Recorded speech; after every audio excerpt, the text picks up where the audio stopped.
Hi guys.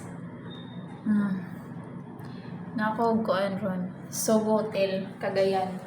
So, nag-order ko sa ilang foods.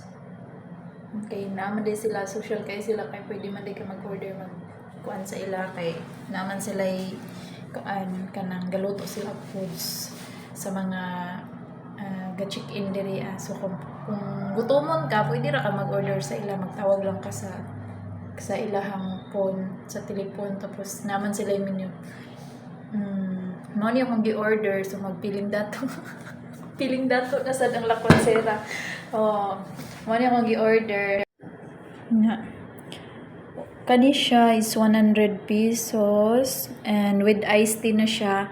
Tapos kani is 70 with iced tea na pod siya. So nag-order pod ko og tea kay gusto ko mo inom og tea.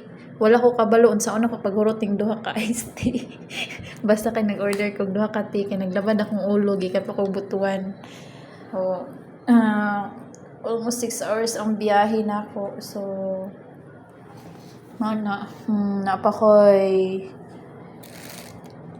donut nga unsa naman nakapalit ko kog binangkal sa daghan kay kog foods. So wala ko kabalo sa una ko paghurot ni basta kay mukaon ko. Feeling dato mao karon. Nagpiling dato sa ako guys kay karon ra ni ugma pobre na sad ko. Ang ano lang room. Good for 2. Ang tawagan niya is premium nga room. 1,095 kay naka-promo man sila. So 1,095 siya, 24 hours. So out ko diri ugma is nag-check-in ko is 5 PM. So mag-out ko diri ugma is 5 PM. So mao ni wala pa na akong na-plaster akong gamit. Nag-order ko una kay gutom. So mao ni siya na siya flat screen TV. Good for 2. Duha pod ang towel. CR sa kulikod. CR.